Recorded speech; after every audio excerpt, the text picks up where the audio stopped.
목재업을 운영하는 F 사장은 인상 좋기로 유명합니다. 항상 웃는 모습이라 직원이 아닌 누구라도 그와 대화할 때마다 기분이 좋아집니다. 직원들도 항상 밝고 에너지가 넘쳐 보입니다. 그래서일까요? 육체 노동이 많아 이직이 빈번한 업종인데도 직원이 일단 들어오면 최소 10년은 근속합니다.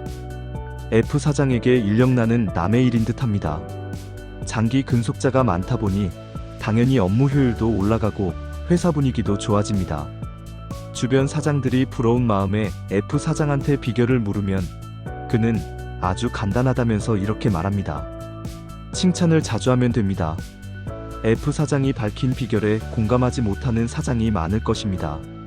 저는 오히려 칭찬은 독이라고 생각하는 사장도 많다는 사실을 알고 있습니다.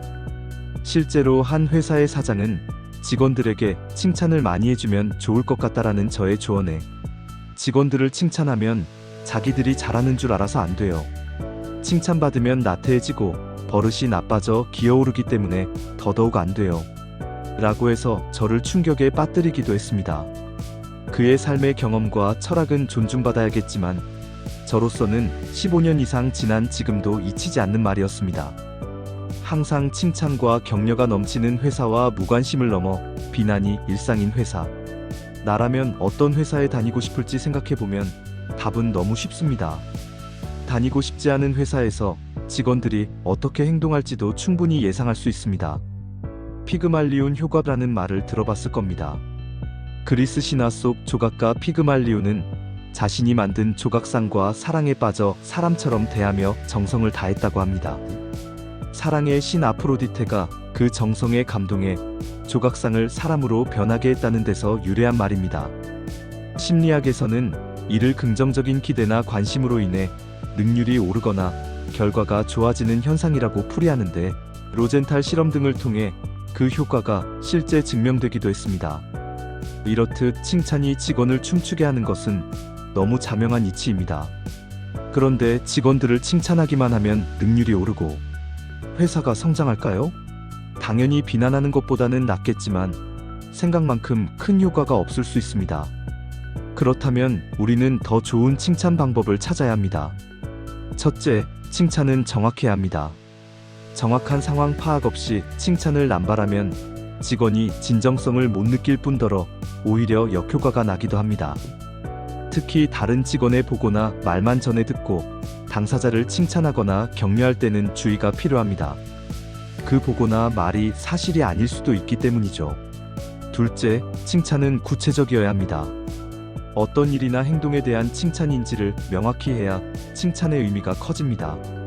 막연히 6개월 동안 고생했어 보다는 중요한 프로젝트를 6개월 동안 성심성의껏 잘 수행해줘서 회사에 큰 도움이 되었네. 회사의 대표로서 감사하고 앞으로도 지금처럼 잘해주길 바라네라고 하는 편이 당사자에게 더 의미 있는 칭찬일 것입니다. 특히 회의 자리 등 여러 직원 앞에서 공식적으로 하는 칭찬은 효과가 더 좋습니다. 셋째, 지적을 해야 할 때도 칭찬이나 격려를 곁들이는 것이 좋습니다. 지난번에는 잘했는데 이번에는 개선할 점이 있어 보이네.